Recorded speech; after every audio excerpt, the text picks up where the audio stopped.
बारमा तेस्रो पटक भेट भएपछि उसले मलाई आफ्नो घर विशाल नगरमा निम्त्यायो। उसको घर शिरीषका रुखहरूले घेरेको क्याम्पभित्र रहेछ। हामी त्यहाँ पुग्दा मध्याह्न भएको थियो र ठिक त्यही याम जहिले पनि यी रुखहरूले आफूलाई निलै बनाएर बोलाउँदछन्। घरको दायाँपट्टि ग्यारेज जस्तोमा एउटा पुरानो मोडलको निजी मोटर राखिएको थियो। अलिक पर धेरै पञ्चरङ्गी फुलहरू बगल बनाए लगाएर फुलाइएका बीचमा एकचुट्टा हरियो चोर नीला शिरीषका फुलहरूले झन्डै छोपिएको थियो। ठिक यसै बिचमा मैले एउटी स्वास्नी मान्छे देखेँ, 26 वर्षकी। मेरो साथीले थाहा नपाउँदै मैले उसको रूप, रङ, लुगा लगाई, उचाइ, मोटाइ, हेराइ हिँडाइ सबै पत्तो लगाएँ। सेतो साडी, सेतो ठुटे चोलो, लामो खुला केस, नराम्री भन्न नसकिने थियो। उसले हामीलाई हेरी, त्यही निधार खुम्च्याएर त्यसपछि उत्सुकता नदेखाएरै ऊ इनारतिर लागि। म पनि उत्सुकता बस हेरिरहने मान्छे होइन, ममा केही विशेषता छैन। मेरो साथी भन्दै गइरहेको थियो, घर त अन्कटारमा छ, तर असुविस्ता केही छैन हो। भन्दा भन्दै हामी मूल ढोकामा आइपुग्यौँ। निलो फुल र एउटा स्वास्नी मान्छे मेरो आँखाबाट ओझेल भइसकेकी थिए। ऊ भन्दै थियो, यो तला पनि बस्न लायकको छ, तर यहाँ कोही बस्दैन, खाली छ। हामी भर्याङ उफ्रन लागिसकेका थियौँ। दोस्रो तलाको मटानको झ्यालेर मैले अर्की स्वास्नी मान्छे देखेँ, 16 वर्षकी। स्वास्नी मान्छेको उमेर पत्ता लगाउनु मेरो निम्ति कुनै ठुलो समस्या होइन। ऊ केही अँध्यारो रोगनको तर आकर्षक टाइट कुर्ता सुरुवालमा थिए। केही हतारिँदै ओर्लेर गई। मैले आँखा मात्र घुमाएर उसको आकर्षक नितम्बलाई हेरिरहेँ। यस स्थितिलाई आँखाभरि टिप्न नपाउँदै हामी दोस्रो तलाको मटान पार गरेर तेस्रो तलामा आइपुग्यौँ। मेरो आँखाबाट एउटा झ्याल र एउटा आकर्षक नितम्ब ओझेल भइसकेको थियो। हामी छेउको ढोका खोलेर एउटा सुसज्जित ठुलो कोठाभित्र पस्यौँ। केही ठुला ठुला कोचहरू, केही ठुला ठुला तस्बिरहरू, बीचमा सिङ्गमरमरको गोलो टेबलमाथि झ्याम्म परेर शिशिरको फुल एउटा फुलदानमा सजाइएको थियो। फुलदान देख्ने साथ मैले चट्ट चोरको एक टुक्रामाथि हिँडिरहेको दुईवटा खुट्टाको सम्झना गरेँ। यो फुलदान अवश्य तिनै हातहरूले भरिएको हुनुपर्छ। कोठामा एक प्रकारको रमाइलो प्राप्त थियो। ऊ यसै आफ्नै सिलसिलामा भन्दै गइरहेको थियो, हामी जहाँ थोरै छौँ, चुरुट लिनुहोस्, मेरो मुवा हुनुहुन्छ। बुवाको स्वर्ग भएको धेरै भइसक्यो। मुवा पनि मधेस जानुभएको छ। घरमा अहिले हामी 4 जना मात्र छौँ, नोकर चाकर बाहेक। मैले अड्क लगाएँ, एउटा शिरीषको फुल, एउटा मटानको झ्याल, एउटा यिनै आफै र अर्को को? यिनी त अविवाहित हुन्। चुरटको धुवाँ उत्सुकता रङ्गिँदै मेरो वरिपरि तथा उसले वरिपरि घुमिरहेको थियो। झ्यालबाट उसको पर्खालको छेउछाउमा लगाएका शिरीषका नीला नीला फुलहरू हावा हल्लिरहेका थिए र यिनैको फेदमा अरू कोही सायद। ऊ भन्दै थियो, मुवा बाहेक मेरा 3 जना बहिनी छन्। उसको उत्सुकताको लहर समाप्त भइसकेको थियो। मैले कानको नसालाई के टड्कारो राखेँ।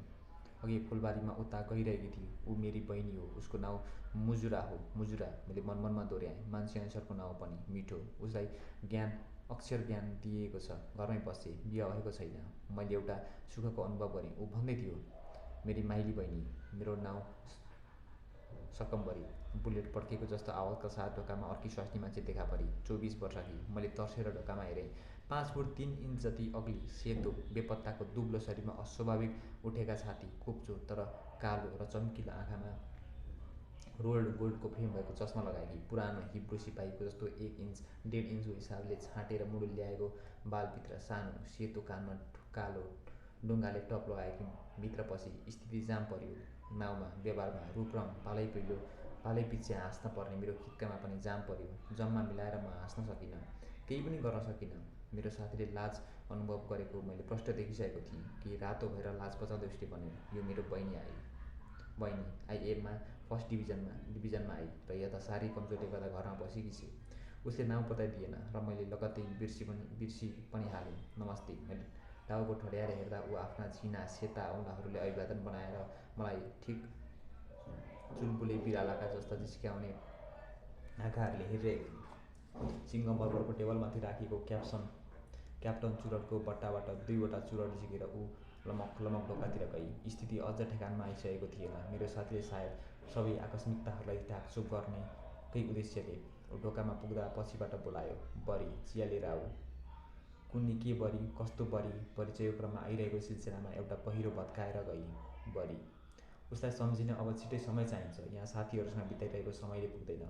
उसलाई सम्झिन अब एउटा कोठा चाहिन्छ, एउटा एकान्त चाहिन्छ। शिरीषको फुल स्मृतिमा त्यसै पुष्टिएर गयो। मटानको झ्याल अब उसको परिचय सोध्नु या भन्नुको कुनै तात्पर्य देखेन। ऊ अवश्य यिनकी कान्छी बहिनी हुनुपर्छ र यस्तै कुनै बेपत्ताको नाउँ राखेकी होली। उसको परिचय पनि त्यो दिन अँध्यारैमा पर्यो, ठिक उसको रोगन जस्तै अँध्यारोमा। मेरो साथी अझ के भन्थ्यो कुन्नी, तर अल्मलिरहेको जस्तो देखिन्थ्यो। स्थितिलाई पचाएर पनि सायद उसलाई पचाए जस्तो लागेन होला। ऊ छिटो छिटो चुरट तान्दथ्यो, घरिघरि ढोकातर्फ हेर्थ्यो र म खोक्ने बहानाले उठेर झ्यालसम्म गएँ। त्यसपछि त्यहाँ न बरी नै आई न अरू कोही। नोकरको हातमा चिया आयो। हामी धेरै बेरसम्म घरको विषयमा, नोकरीको विषयमा कुरा गरिरह्यौँ। बिदा भएर फर्कदा मैले कोठादेखि लिएर क्याम्पाको निस्कने ढोकासम्म कोही थिएन, एकदम चकमन्न थियो। जिन खुकुरी रमको पेकसँग साटासाट भएको हाम्रो परिचय र हाम्रो घनिष्ठता। मैले उसलाई शिवराजजी नामले बोलाउन थालिसकेको थिएँ। शिवराज उसको नाउँ। बाजेको पालादेखि आमापट्टिबाट बिग्रदै आएको ऊ छेत्री र गुरुङ सेनीको ठिम्बर छोरो थियो। ऊ मभन्दा उमेरले कान्छो, अनुभवले कान्छो। हाम्रो सन्तुलन खालि पेकको भराइ र रित्ताइमा मात्र मिलेको थियो। ऊ म जति नै पिउन सक्थ्यो। मेरो कुरा ऊ धेरै चाख लिएर सुन्थ्यो। म प्रति ऊ सधैँ उत्सुक रहन्थ्यो। म प्रति धेरै माया गरे जस्तो देखाउँथ्यो। र यसो भनौँ, म प्रति उसको फर्साइलो र सत्य हुनुमा कुनै शङ्का थिएन। तर मैले आफ्नो विषयमा उसलाई सम्पूर्ण केही बताएको थिइनँ र मेरो चाहिने उसप्रति सत्य हुनुमा धेरै ठुलो प्रश्न चिन्ह उठ्छ। सत्य र सोझो त म कि मेरा कुनै नातेदारप्रति पनि छैन, र वास्तवमा म आफैप्रति पनि सोझो छैन र सत्य छैन। यद्यपि उसले जानेको थियो म एउटा 40 उम्बुको बुढो कुमार, भूतपूर्व सैनिक, दोस्रो महायुद्धको एउटा चोट, घर पहाडमा र यहाँ इच्छा लागि अस्थायी जागिर खानु र लगत्तै फेरि ढाक्रीगिरीमा रमाउने मेरो जीवनको नियमबद्धता। म 45 टुङ्ग्याउन आँटेको बुढो, तर यो पनि उसलाई थाहा थिएन, कारण म आफ्नो उमेरभन्दा अलिक तन्नेरी नै देखिन्छु। एकपल्ट बारमा कतिसम्म मैले उसलाई भनेको हुँ भने, केही त आफ्नै रहर, केही त बाबु आमाको करले र केही लडाकु जतिको रगतले को उम्लाइले म पल्टनमा भर्ना भएको थिएँ र पछि एक प्रकारको छालाले रोग अर्थात् क्याबिसको शिकार हुनु परेकोले पेन्सन खाने हिसाबले लडाइँबाट छुटकारा पाएका थिए। मेरो अझसम्म विवाह भएको छैन। यसो भन्दा मैले आफ्नो अनुहार बिगारेको थिएँ, तर रक्सीको आवेगमा उसले थाहा पाएन। यति थियो मेरो तर्फबाट उसले थाहा पाउन सकेको मेरो परिचय। प्रायः हामी आफ्नो विषयमा भन्दा अरूको विषयमा धेरै गफ गर्थ्यौँ। उसले आफ्नो घरमा निम्त्याएपछि हामी घनिष्ठताको एउटा पर्दा छिचोलेर निकै नजिक आयौँ। यसैको आधारमा मैले उसको घर विषयमा अड्कल काटिसकेको थिएँ। उसले बताएका सामग्रीहरूले नपुगेर म पनि उसको विषयमा धेरै बढाइ चढाइ सोच्थेँ, कारण यो एउटा मेरो धेरै छोटो बानी छ। त्यो रात मलाई निकै तातिएर बोल्न मन लाग्यो। धेरै गफसिप दिएपछि उसले मलाई सोध्यो, यहाँ त लडाइँमा खप्पिस भएर आउनुभएको मान्छे, यहाँ यसै घुमिरहँदा पनि अल्छी लाग्दो हो? मैले आफ्नो गिलास स्वाट्टै पारेर भने, विशेष पल्टनमा मेरो जीवनको कुनै खास रेकर्ड छैन। सुबेदारसम्म पाएको हुँ, त्यो पनि भाग्यले घचेटेर आफू अफिसको काम अलिक छरिदोमा हुन्थ्यो र मात्र। मान्छे एउटा पनि मारेको छैन। फेरि पनि मेरो अनुहारमा बेस्कन पिग्लियो र फेरि पनि उसले याद गरेन। म झन्डै गएँ। लडाइँ त गरेको हुँ, तर मान्छे मार्ने मौका पाइनँ। जापानीहरूसँग हाताहात हुँदा हाम्रो बटालियनबाट एकजनाले भिक्टोरिया क्रस पाएको थियो र खुट्टा हात हराएर कतिले ग्यालेक्ट्री थापेका थिए, तर मेरो भाग्यमा त्यो थिएन। मेरो शरीरमा विश्वयुद्धको छाप छैन। त्यो छालाको रोग त एउटी जङ्गली केटी। मैले कुरालाई पनकै घुमाएर भने, डेथ भ्यालीबाट भागेर आउँदा भोगेको हो दुःख पनि। कहिले त लेख्न मन लाग्छ, तर लेख्न आउँदैन। जीवनलाई कति भोग्नु मात्र। त्यो उनको दर्शक सार्थकता शिवराजजी सब सारहीन छन्। अहिले जे जीवन बाँचिरहेको छु त्यो मेरो भोगाइको प्रतिक्रिया होइन हो त? बोक्दा जीवन सिद्धिन्छ। म हाँसेँ र फेरि भन्न थालेँ, केही हराएर केही पाउनलाई मैले लडिनँ। पाउनलाई केही पाइनँ, तर हराएको त अवश्य हो। मैले जानेर हराएको होइन, आफै हरायो। मेरो के लाग्छ? जम्मा रित्तिएको छु। सुन्नुभयो, मलाई जीवनसँग किन अल्छी लाग्दैन भने, म यहाँ बाँकी जीवन आफ्नो ढङ्गले जसरी बित्छ त्यसरी बिताउन आएको। म रित्तिएर आएको। क्रमशः मेरो अनुहार बिग्रदै गयो। यो बिग्रनमा उपरान्त मेरो केही नियन्त्रण चलेन। मैले सक्दो बिग्रन दिएँ र भन्दै गएँ, अब मलाई जीवनदेखि भाग्न पर्दैन। बिचैमा उसले कुरा काटेर सोध्यो, भागी त रहनु भएको छ नि, बोतलमा, गिलासमा? यो भोगाइ होइन, मैले भने। लडाइँमा जहिलेसम्म पनि रम खान पाइन्छ र यो मेरो छुट्न नसक्ने लत मात्र हो। तपाईँहरू भन्नुहुन्छ लडाइँमा खुब रमाइलो गर्न पाइन्छ। रमाइलोको साधन त उहाँ छ्याउरे गीत र रम मात्र हो, अरू केही छैन। ठुला ठुला अफिसरहरू भने खुब मोज गर्छन्। रातभर क्यान्टिनमा रक्सी खाए, नाचे। बिचरा सिपाहीहरूको कसले बुझिदियोस्? विशेष हाम्रा सिपाहीहरू आमा बाजीको नाममा खुकुरी चलाउनु छ, उफ्रनु छ, घरको सम्झना नआइदिए त हुने, त्यसो पनि हुँदैन। मलाई युद्धको विषयमा केही बोल्न मन लाग्दैन शिवराजजी। युद्ध भनेको हामी आफू जस्तै मानिसहरू आपसमा काटाकाट गरौँ त हो। बढी के हो र? उसले हरेस खाएर सोध्यो, बढी के हो भन्नुहुन्छ? तपाईँ पनि काटाकाट गरिसकेपछि? मैले भने, सत्य, मैले काटेको छैन। काटे होला अरूले सायद। काट्नै परेर होला, कतिले बमले मारिसकेका दुश्मनका टाउको पनि काट्दै हिँडे, कति रुखपात काट्दै हिँडे, लेखाजोखा किन गरिरहने। विशेष त यो लडाइँको गफेन्स गरिरहने सित्तै उसले झन् उत्सुक गरेर सोध्यो, तपाईँ विशेष सधैँ यस्तो गफ चल्यो कि मलाई पन्छाउन खोज्नुहुन्छ? भन्नुहोस्, हामीलाई कुन्न कस्तो इच्छा लाग्छ? बोतलमा माकिरहेको रक्सी दुवैलाई बराबर भाग लगाएपछि मैले भनिहालेँ नि, मेरो कुनै खास इतिहास बाँधिएको छैन। लडाइँसँग साधारण बिताएर आएको हुँ। लडाइँसँग जानु अघि आफैलाई एउटा मेसिनमा परिणत गर्नुपर्छ, कसैको माया गर्नु हुँदैन, त्यति भइ पुग्छ। उसले गिलास रित्याउँदै हाँसेर भन्यो, त्यो त मलाई पनि थाहा छ।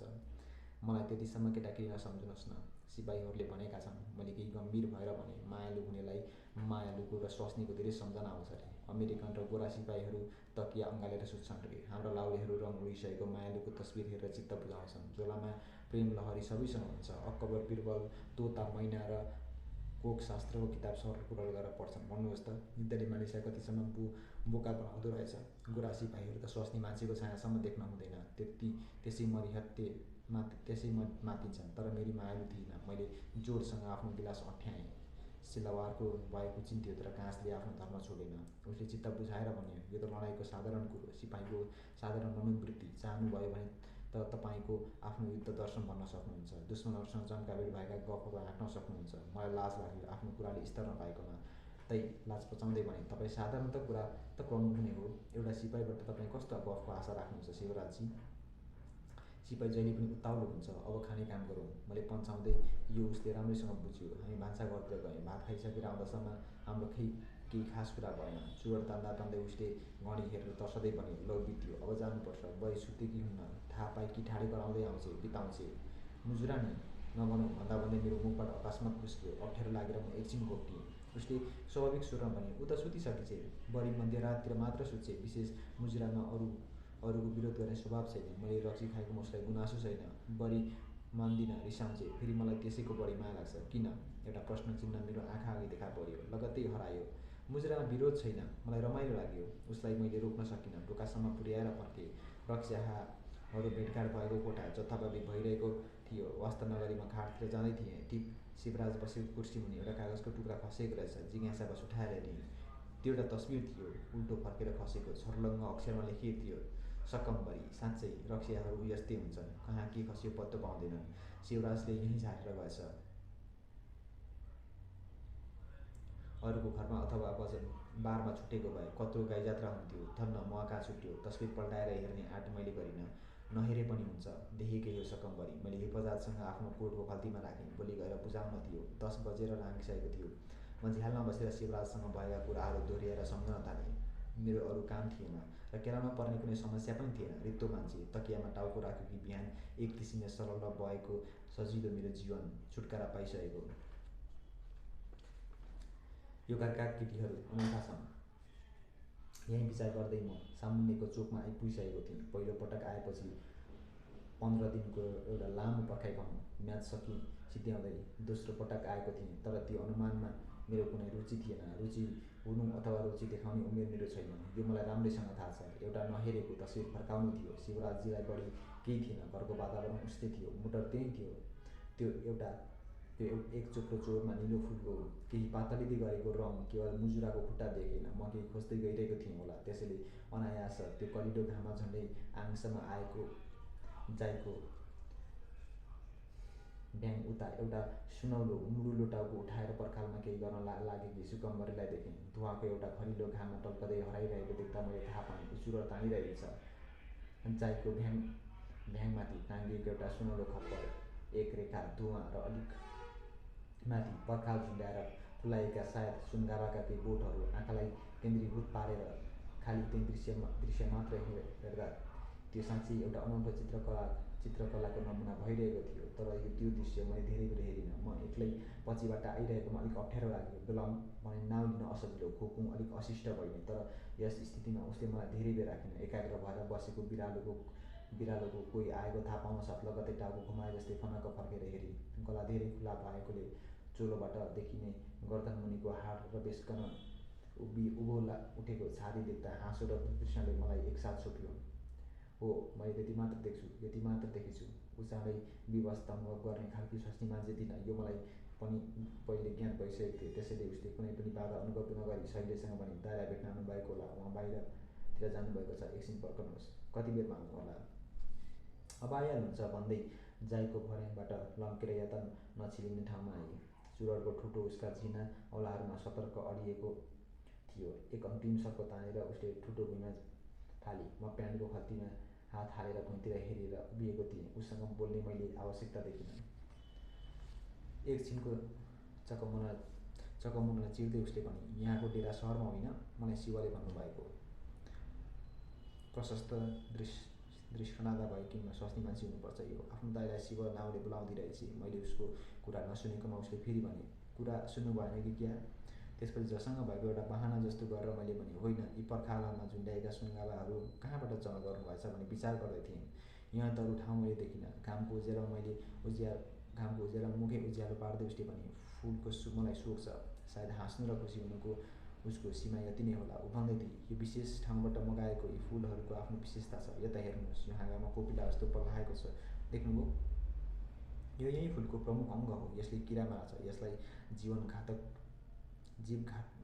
सुनघावा पनि भन्छन्। भँवरा, मौरी, अरिङ्गाल यहाँ आउँदै हुँदैन। उत्सुकतावश म पनि उसैको बगलमा उभिन चाहन्छु। हावाको एउटा पातलो नदेखिने दर्शले मात्र हामीलाई दुई अलग राखेको थियो। त्यसबेला ऊ प्रशस्त रमाउँदै भनिरहेकी थिई। उसको पातलो औँला फुलको छेउछाउमा हल्लिरहेको थियो। भँवरा अथवा मौरीको स्वरको चेतना पाएपछि यी कोपिला जस्ता थैलाहरूले आफ्नो मुख बनाउँछन्। यहाँ के छ, कुनै किराहरू फुल छोडेर यसभित्र पस्छन्। एउटा थैलोमा एउटा भँवरा पसिसकेपछि यसले आफ्नो मुख बन्द गर्छ। किराभित्र निसासिएर मर्छ। असाध्य रमाइलो हुन्छ। अहिले किरा आएको छैन, नत्र तपाईँले पनि देख्नु त सुयोगजी? मैले तर्सेर उसलाई हेरेँ, तर उसले मलाई हेरेकी थिइन। सम्झे, स्वास्नी मान्छे साँच्चीकै दृष्ट हो। ऊ थी दृष्ट मेरो के लाग्छ? मलाई उसको अनुहार हेर्दा एउटा अर्को भावनाले कुदकुत्यायो। त्यो सुनगावाको फुलले किरा मार्छ त ऊ त्यो विधि रमाउनु पर्ने किन? अहिले त बोल्ने आवश्यकता मात्र होइन, उसँग कुरा गरिरहन रहर लाग्यो। मैले खल्तीबाट चुरोटको बट्टा झिकेर उसलाई दिएँ। उसले निसङ्कोच एउटा सल्काइसकेपछि मैले सोधेँ, भँवरा बस्नै नपाएपछि यी फुलको के अर्थ? पछिबाट लाज लाग्यो। कस्तो कस्तो कुरा सोधेछु, त्यसै त सिपाही।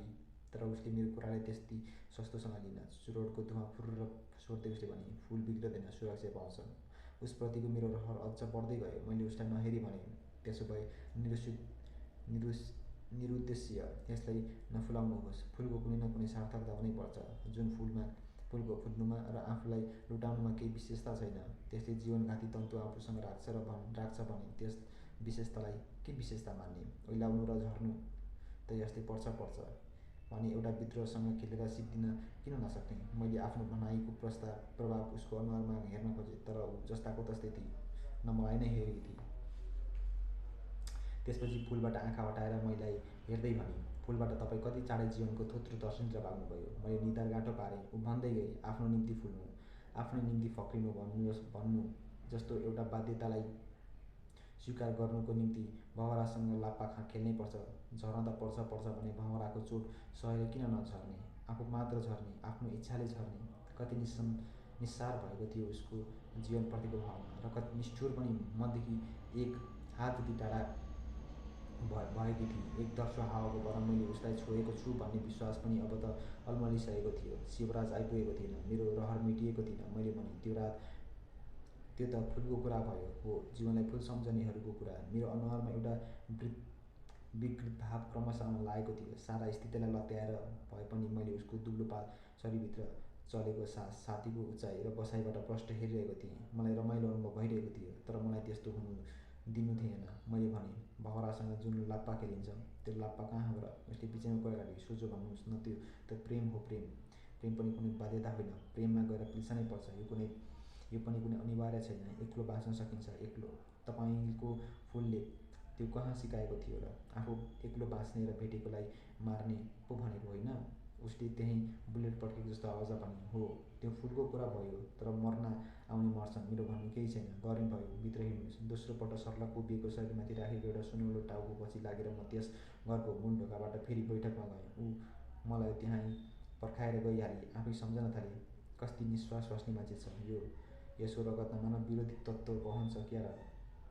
तर होइन, उसको दाइलाई माया गर्छे, त्यसैले शिवराज उसलाई अरूलाई केही बढ्ता माया गर्छ। सकम्बरी के जीवनहीन प्रेमहीन हुरी त ऊ जस्ती होस् मेरो के लाग्छ। मैले पनि 45 वर्षको उमेरसँग कुन स्वास्नी मान्छेलाई प्रेम गरेर म प्रशस्त बुढो भइसकेँ। मलाई प्रेम र स्वास्नी मान्छेसँग के चासो, के स्वार्थ। एकछिनपछि ऊ ढोकाबाट कराउँदै आई, तपाईँलाई सायद फुलको सोख छैन। उसले हातमा अर्को चुरोट लिएकी थिई, एउटा सिपाही र फुल जस्तो अमिल्दो कुरा। आफ्नो हाँसोको सीमा मुखडा उज्यालो पार्दै ऊ लगत्तै गई। मैले थाहा पाएँ ऊ हाँसेर गई र कस्ती रहेछ प्याचै सिपाही भनिदिई। शिवराजले मेरो सबै कुरा उसले भन्दो रहेछ।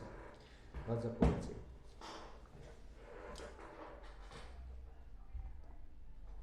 मैले पहिलो दिनै सम्झेको थिएँ यसलाई सम्झन एउटा छिट्टै कोठा चाहिन्छ, छुट्टै एकान्त चाहिन्छ, अवश्य चाहिन्छ। तर जे होस् यसको धारणा स्वास्नी मान्छेमा लागू हुन सक्दैन। ऊ आफैले पनि हुन सक्दैन। स्वास्नी मान्छे नै हो, फुल फुलै हो। म बुढो सिपाही मलाई फुलको सोख छैन। तथापि स्वास्नी मान्छे मेरो मस्तिष्क दुखेर आयो। मैले फुलदानामा भरिएका ताजा निला फुलहरू खेलाएर आफूलाई बिर्सन खोजेँ। तर यहाँ पनि स्वास्नी मान्छे, तर यहाँ त झन् मुजुरा भन्ने स्वास्नी मान्छे छ, एउटी राम्री स्वास्नी मान्छे। भाग्यवश छिउडीबाटै बरीको नाउँ लिँदै शिवराजजी पस्यो। मैले केही छुटकारा अनुभव गरेँ। मलाई देख्न साथ उसले भन्यो, बरले तलै भने, धन्दा नमान्नुहोस्, यसलाई आफ्नै घर सम्झनु भए हुन्छ। मैले खल्तीबाट एउटा स्वास्नी मान्छेको नहेरेको तस्बिर झिक्दै भने, तपाईँ यो तस्बिर हिजो मेरो डेरामा छोड्नु भएछ।